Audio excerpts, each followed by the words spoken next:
The bitter winter wind of Pittsburgh rattled the glass doors of the neighborhood pharmacy, but inside a different kind of cold was seeping into Valerie's bones.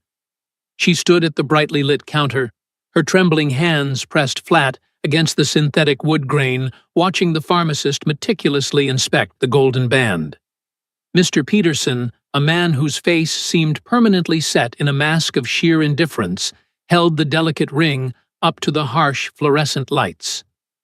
Valerie swallowed hard, feeling a bead of cold sweat trace its way down the back of her neck, despite the chill in the room. The boxes of antibiotics sat on the counter so incredibly close she could read the fine print, yet they felt entirely out of her reach. Mr. Peterson placed the small piece of jewelry onto a digital scale, tapped a few keys on his register, and let out a heavy, tired sigh. He leaned forward, adjusting his glasses, and stated he could offer $200 for the piece, noting it was solid gold, but far too simple and lacking any precious stones. Valerie felt the floor tilt beneath her feet. $200. The medication for her severely ill children cost $250. She had completely miscalculated, or perhaps she had desperately deluded herself into believing that this ring, the sole physical memory of her husband Richard, who had died in a tragic construction accident 2 years ago, held greater worldly value. Tears welled in her eyes as she pleaded with the man, her voice cracking under the immense weight of a mother's desperation. She explained that her twin boys, Caleb and Ethan, who were only 5 years old, had been burning with a relentless fever for 3 days straight. The doctor at the free clinic had diagnosed a severe respiratory infection, warning her that their condition would rapidly deteriorate if they did not start the antibiotics that very evening. Her voice, thick with suppressed sobs, echoed slightly in the quiet store, causing a few customers waiting in line to avert their eyes in uncomfortable pity. Mr. Peterson simply shook his head impatiently, stating it was the best he could do, and suggesting she try another pawn shop if the offer did not suit her needs. Valerie knew with agonizing certainty that there was nowhere else to go. She had already exhausted 3 different pawn shops in the greater Pittsburgh area over the previous week, and all of them had offered even lesser amounts for the modest band. Closing her eyes, she tried to force back the tears, her mind flashing to the flushed, exhausted faces of her little boys, who were currently struggling to draw breath in their tiny bedroom. The sheer indignity of the situation threatened to crush her completely, and she prepared to beg to offer to clean the pharmacy floors for a month, anything to bridge the gap. Suddenly, a deep, authoritative voice sliced through the heavy air, right behind her shoulder, demanding to know exactly how much money was missing. Valerie gasped and spun around, her heart plummeting into her stomach, when she recognized the impeccably dressed man standing there. It was Matthew Smith, the wealthy owner of the large construction firm where she had been quietly working as a nighttime cleaning lady for the past 8 months. He stood there in his tailored wool coat, having seemingly materialized out of nowhere, bearing witness to her most profoundly humiliating moment. She tried to address him, to utter a respectful greeting, but the words died in her throat, instantly swallowed by a tidal wave of burning shame. Matthew stepped confidently up to the counter, his sharp gaze fixed squarely on the intimidated pharmacist, and repeated his question with a natural command that made Mr. Peterson immediately straighten his posture. The pharmacist nervously stammered that they were short $50, explaining that the lady wished to purchase antibiotics and cough syrups, but the pawn value of the gold band did not cover the total cost. Without a single second of hesitation, Matthew reached into the inner breast pocket of his coat and pulled out a sleek leather wallet. He instructed the pharmacist to charge the entire amount to his card and ordered him to return the wedding ring to Valerie immediately. Mr. Peterson blinked in sheer surprise, asking if the gentleman was absolutely certain about this generous gesture. Matthew placed his premium credit card firmly on the glass surface, his voice leaving no room for argument, and told the man to also include the highest quality children's vitamins they had in stock. Valerie finally found her voice weakly protesting through her tears, insisting that she could not possibly accept such an enormous favor, and that he truly did not have to do this. Matthew turned to look at her, and for the very first time in 8 months of passing each other in the corporate hallways, she saw something far deeper than mere professional courtesy in his eyes. There was a fierce, protective intensity in his expression that rendered her completely speechless. He told her softly that her children needed to get well tonight, and that they would worry about the rest of the details later. The pharmacist hastily processed the transaction, packed the life-saving medications into a large paper bag, and slid the warm gold ring back across the counter. Valerie picked it up with shaking fingers, whispering a barely audible word of gratitude as Matthew smoothly took the heavy bag of medicine before she could even reach for it. He informed her that his car was idling right outside, stating he was taking her home in a tone that was less of a question and more of a comforting inevitability. The stark contrast between their two completely different realities had never been more painfully obvious to Valerie than when she sank into the heated leather passenger seat of Matthew's gleaming black sedan. Outside, the frozen city streets of Pittsburgh blurred past the tinted windows, a far cry from her usual exhausting routine of waiting at freezing bus stops and walking long blocks in the dark.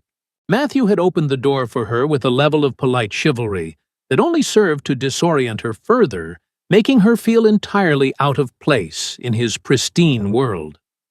Inside the quiet cabin, the silence was thick and palpable, save for the soft hum of the powerful engine and the gentle rush of warm air from the vents. Valerie kept her hands tightly clenched in her lap, her fingers curled protectively around her husband's ring, completely unable to slip it back onto her finger after coming so dangerously close to losing it forever. Matthew seamlessly navigated through the evening traffic, adjusting the rearview mirror before breaking the quiet tension to ask for her address. She provided the directions in a subdued voice, feeling the heavy weight of every syllable as she guided him toward Millvale, a modest working-class neighborhood located about 40 minutes away from the glittering downtown skyline. The geographical distance felt insignificant compared to the massive socioeconomic canyon separating the CEO from his cleaning staff, and she stared out the window praying the long drive would end quickly. Keeping his eyes focused on the icy road, Matthew spoke again, his tone remarkably gentle, as he asked how long the little boys had been suffering from their illness. Valerie clutched her purse tightly, explaining that it had started as a simple winter cold 3 days ago, but had rapidly escalated into something terrifying. She recounted the horror of the previous night, when Ethan began struggling for air, forcing her to rush them to an overcrowded public health clinic where they waited for hours. She admitted her cheeks burning with embarrassment, that she had ultimately spent the very last of her rent money to secure a private consultation, because the public queue was simply moving too slowly. Matthew furrowed his brow, absorbing the heavy burden she carried, and gently asked about the boy's father, prompting her to explain the tragedy of Richard's fatal accident on a poorly regulated construction site 2 years prior. He offered his deepest condolences, the raw sincerity in his voice catching her entirely off guard. He then gently questioned why she had never approached the company's human resources department for a salary advance, mentioning that they had specific employee assistance programs designed exactly for emergencies like this. Valerie lowered her gaze to her worn boots, confessing that she was terrified of becoming a nuisance, knowing all too well how difficult it was for a single mother to secure steady employment without being labeled as problematic. Matthew glanced at her briefly before returning his attention to the road, firmly stating that caring for desperately sick children was the definition of responsibility, not a problem. He went on to reveal that he had noticed her unparalleled work ethic, pointing out that she always arrived before the rest of the maintenance crew and was consistently the last one to turn off the lights. Valerie was genuinely stunned, having always assumed she was entirely invisible to the men in the tailored suits who occupied the top floors of the building. Matthew softly added that he noticed a great many things, his words carrying a subtle, enigmatic weight that made her exhausted heart skip a sudden, unexpected beat. Before she could process the meaning behind his statement, they turned off the main avenue and slowly entered the narrow, tightly packed streets of her neighborhood. The imposing luxury vehicle stood out like a sore thumb among the small, aged houses of Millvale. But Matthew looked out the window with genuine curiosity, rather than the haughty disdain Valerie had braced herself to see. She pointed out a tiny, weather-beaten blue house with a white picket fence, noting that despite its humble appearance, she tried her best to keep the miniature front garden alive.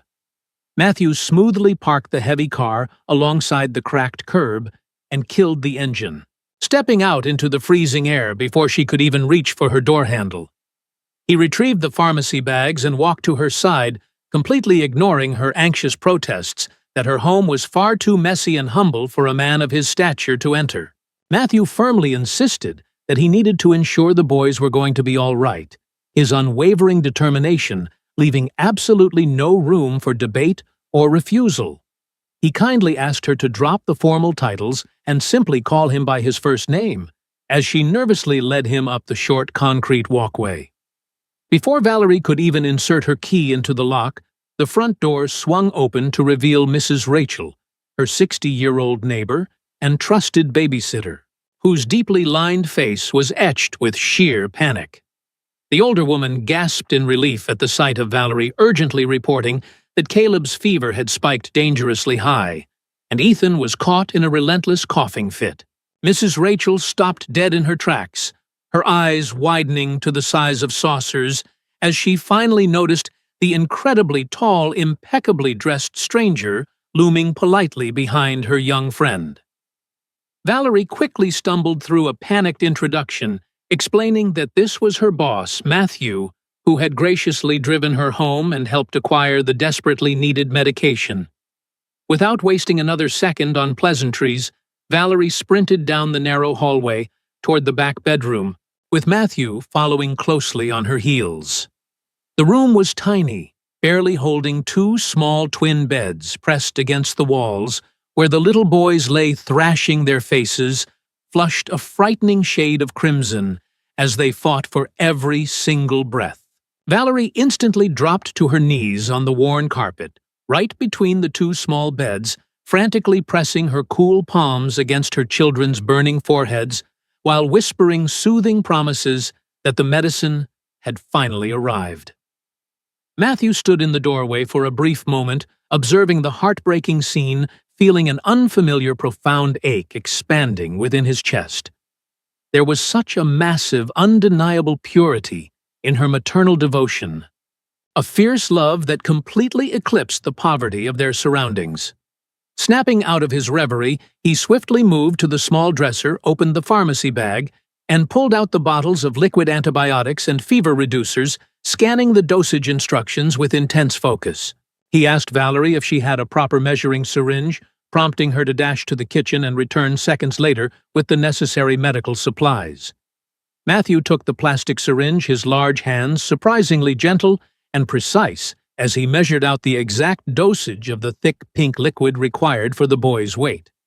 He walked over to Caleb's bed, first kneeling down and introducing himself in a soft, rumbling voice as a friend of their mother who had brought a magic potion to make them strong again. Caleb fluttered his heavy eyelids open, offering a weak, trusting nod, before swallowing the medicine without a single complaint. Matthew repeated the careful process with Ethan waiting patiently through a coughing fit, before helping the boy take his medicine, followed by a dose of the fever reducer for both brothers. He checked his expensive wristwatch, mentally calculating the exact time the next dose would be required, and assured Valerie that the dangerous temperatures should begin to drop within a few hours. Standing up, he brushed a bit of lint from his slacks and instructed her to keep them hydrated, his presence filling the cramped room with an unexpected anchoring sense of absolute safety. Valerie leaned against the doorframe, tears freely sliding down her cheeks, as she watched this powerful, wealthy man care for her fatherless children with such profound, uncharacteristic tenderness. She whispered that she had absolutely no idea how to ever repay him, declaring that he had literally saved her boys from a terrible fate that evening. Matthew closed the distance between them, his expression softening as he gently corrected her, insisting that he had done nothing extraordinary and that any decent human being would have done the exact same thing. Valerie shook her head vehemently, arguing that most people would have simply looked the other way, and she bravely asked him why he had chosen to stop pay and drive her all the way to this side of the city. Matthew remained silent for a long moment, his gaze wandering over the cracked paint of the walls before looking directly into her tear-filled eyes. He confessed that he had stepped in because he saw a mother willing to sacrifice her most precious, irreplaceable memory just to keep her children breathing. He stepped even closer, his voice dropping to a low, intimate timbre, explaining that he saw immense courage, where anyone else would have only seen a tragic display of poverty and despair. Furthermore, he admitted that witnessing her struggle made him acutely aware of how shamefully little he actually knew about the dedicated people who kept his own company running day after day. Valerie felt a sudden frantic fluttering in her chest at his proximity, nervously murmuring that she always tried to remain invisible to avoid causing any disruptions at work. Matthew looked deeply into her eyes, declaring that it was high time she stopped hiding, and explicitly ordered her never to endure such terrifying hardships alone ever again. When she asked what he meant, he firmly stated that, from this night forward, if she ever needed anything, she was to come directly to his office without fear, without shame, and without hesitation. He paused, taking a slow breath as if gathering his courage, and added that he genuinely wanted to get to know her outside the confines of the office as a woman rather than just an employee. The silence that followed his bold declaration was heavy thick, with a swirling mixture of terrified apprehension and a fragile, terrifyingly beautiful hope. Valerie nervously stammered that she wasn't sure if that was a wise idea, pointing out the vast, seemingly insurmountable differences between their respective worlds and social standings. Matthew readily agreed that their backgrounds were different, but softly countered that different did not automatically mean incompatible, reaching out to gently brush his fingers against her trembling arm. He completely shifted the subject. Then, catching her off guard by asking if she had ever considered returning to school to pursue a degree or a specialized career path. She admitted that she had always dreamed of attending nursing school because she loved healing people, but the lack of funds and the demands of raising twins alone had buried that dream completely. Matthew's eyes lit up as he explained that his company had partnerships with local universities, specifically mentioning a grant program that could easily cover her tuition for evening classes while he adjusted her work schedule. He passionately argued that she possessed incredible potential and simply lacked a fair opportunity, smiling warmly when she asked why he would go to such lengths for her. He replied that she had taught him a vital lesson about true value that day, and that everyone deserved a fighting chance to rise above their painful circumstances. With the boys finally settling into a peaceful, medicated sleep, Matthew bid her good night, leaving her standing in the hallway with a heart full of wild, impossible dreams. The following morning brought a quiet sense of relief as the pale winter sun filtered through the thin curtains of the bedroom, revealing that the boys' fevers had drastically broken overnight. Valerie meticulously administered their morning medication, prepared a warm bowl of oatmeal, and settled them on the living room rug, with their favorite animated television shows playing softly in the background. At exactly 9 o'clock, her outdated cellular phone buzzed on the kitchen counter, displaying a text message from an unknown number that inquired about the health of her two young champions. Mrs. Rachel, who had popped over with fresh coffee, noticed Valerie's blushing hesitation and teasingly urged her to reply to the handsome boss who had played the hero the night before. Valerie quickly typed out a polite response, confirming that the fever had subsided and expressing her endless gratitude once again for his miraculous intervention at the pharmacy. Matthew replied almost instantly, expressing his deep relief and reminding her that she had the entire day off with full pay, strictly instructing her to rest alongside her recovering children. The simple, unprompted display of care sent a warm flush through her chest, making her realize how utterly exhausted she had been from carrying the weight of the world entirely alone for 2 years.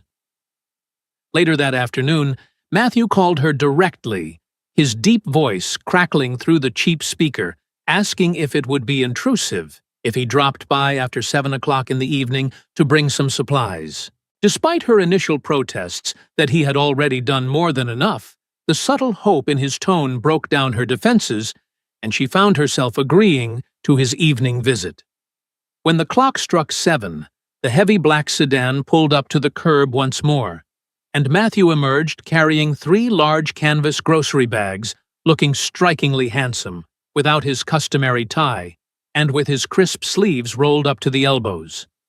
He greeted her with a bright, disarming smile, stepping into the small house and immediately dropping to one knee to present the boys with colorful memory games and beautifully illustrated storybooks. Caleb and Ethan, looking significantly more energetic than the previous night, eagerly accepted the gifts, their faces lighting up as this towering man sat cross-legged on the floor to explain the rules of the game. Valerie watched from the kitchen threshold, her heart squeezing painfully as she observed the genuine, unforced delight Matthew took in entertaining her fatherless sons. Eventually, he stood up and carried the heavy grocery bags into the cramped kitchen, unpacking fresh poultry, organic vegetables, milk eggs, and an assortment of high-quality staples she could rarely afford. When she nervously protested this overwhelming charity, he gently touched her shoulder, framing the groceries as a simple advance on her salary, so she would never have to choose between buying dinner and buying medicine again. To lighten the emotional weight of the moment, he rolled up his sleeves a bit higher and boldly challenged her to let him help cook dinner, claiming he possessed hidden culinary talents. They stood side by side in the narrow kitchen, the space so tight their arms frequently brushed, as Valerie prepared the rice and Matthew somewhat clumsily chopped the fresh vegetables. The initial awkwardness quickly melted away, replaced by an easy, flowing conversation where Valerie shared stories of her rural childhood and her long-buried passion for the medical field. In turn, Matthew let his guarded corporate walls crumble, quietly confessing that he had lost his own father when he was only 15 years old, thrusting him into the terrifying position of caring for his chronically ill mother. He admitted that he intimately understood the gnawing, suffocating fear of going to sleep, terrified of losing the people you love most, a revelation that forever changed how Valerie perceived him. They ate dinner together at the small, wobbly kitchen table, the boys eagerly devouring the meal and enthusiastically complimenting Matthew's vegetable chopping skills, which earned a loud, echoing laugh from the CEO. Once the children were tucked safely into bed, Valerie and Matthew sat on the faded living room sofa, maintaining a respectful distance, though the emotional space between them had vanished. Matthew brought up his previous invitation, formally asking if she would allow him to take her out for a proper dinner once the children were entirely fully recovered.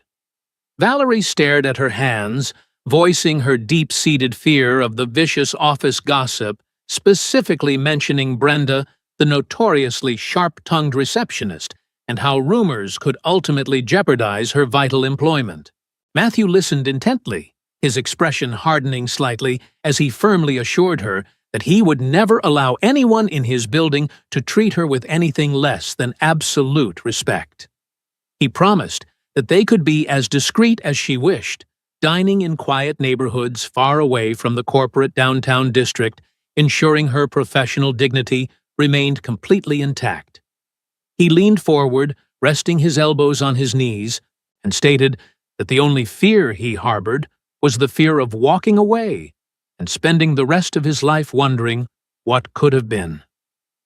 The raw, unfiltered honesty in his deep voice resonated within her very soul, slowly melting the thick armor she had spent 2 grueling years building around her shattered heart. Valerie finally looked up, meeting his intense gaze, and admitted that she was terrified of trusting a man again, after Richard's death had left her drowning in grief and crippling debt. Matthew reached out gently, covering her trembling hand with his warm palm, solemnly vowing that while he could not predict the future, he would never play reckless games with her heart or the safety of her children. He promised to earn their trust day by day, proving his worth through consistent actions rather than empty words, asking only for a single chance to show her how a real partnership felt. Breathing a shaky sigh of surrender, Valerie softly agreed to the date, feeling a terrifying yet exhilarating spark of genuine hope ignite in the darkest corners of her mind. True to his word, Matthew arrived the very next afternoon, carrying a sleek leather folder stuffed with colorful brochures from local nursing programs and community colleges. He had pulled a few strings, reaching out to an old colleague named Dr. Harrison, who directed a highly respected evening nursing program specifically designed for working adults.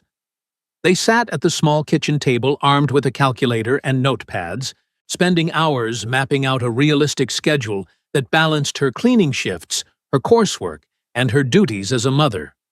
Matthew demonstrated how the company's educational grant would cover the bulk of the tuition, and he insisted on personally supplementing Mrs. Rachel's income so the older woman could comfortably babysit during evening classes. Seeing the intimidating financial numbers shrink into manageable monthly goals profoundly shifted something inside Valerie.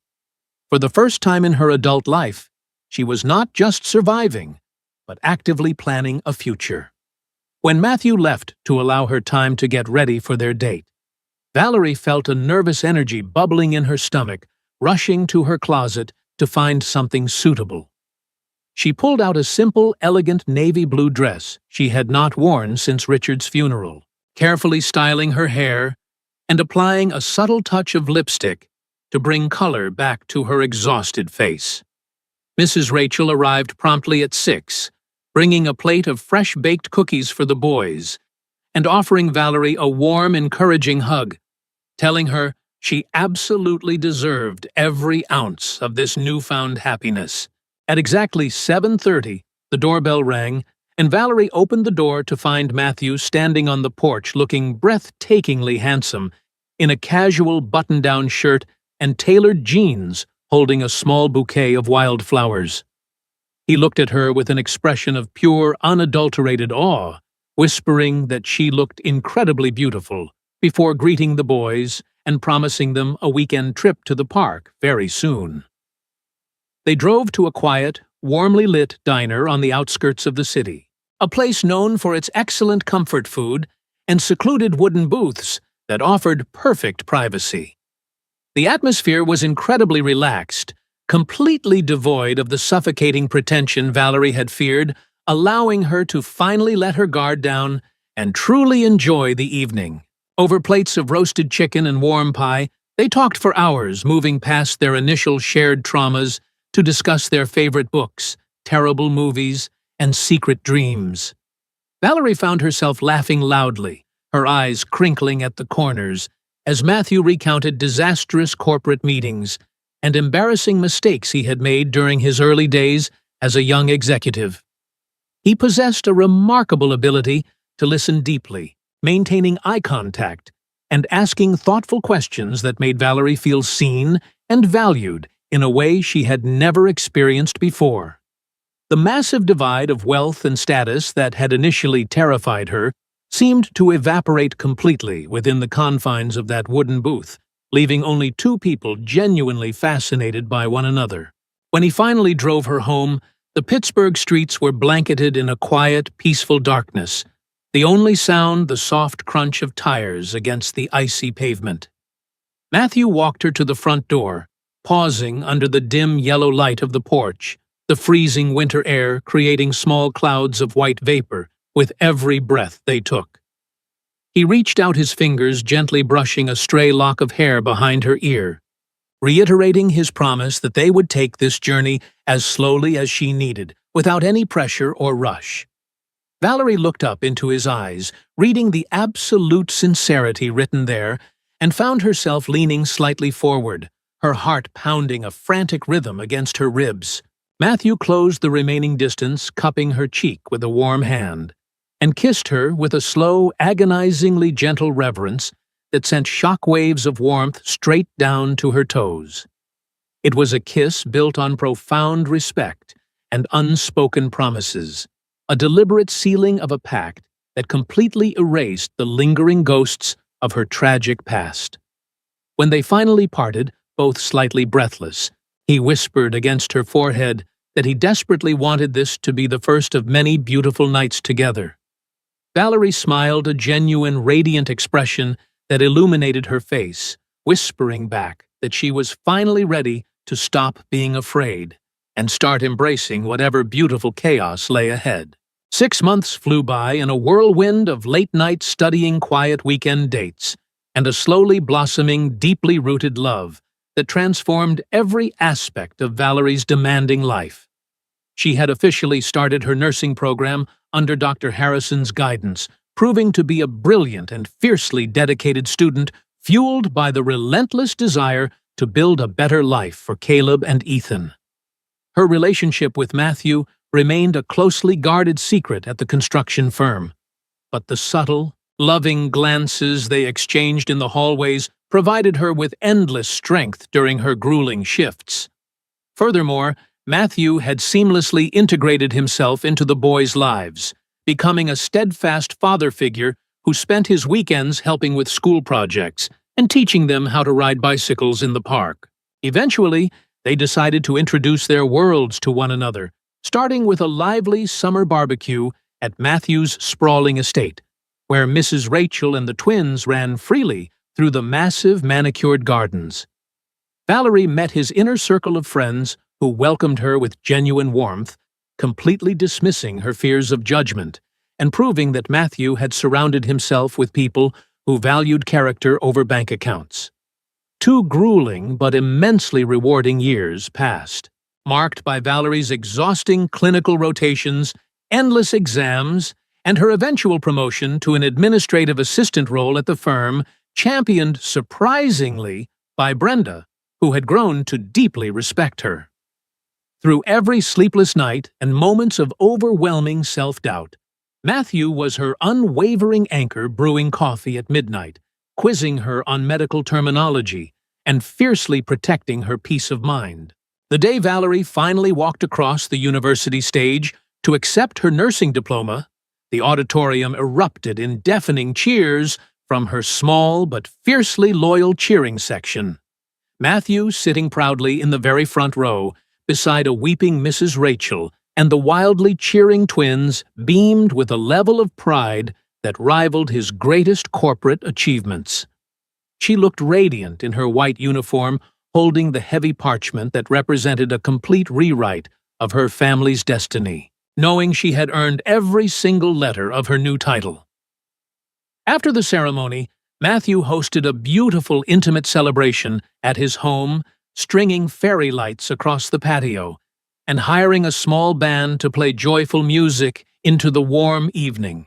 Halfway through the party, Matthew tapped a spoon against his crystal glass, drawing the attention of the gathered guests as he wrapped a loving arm around Valerie's waist.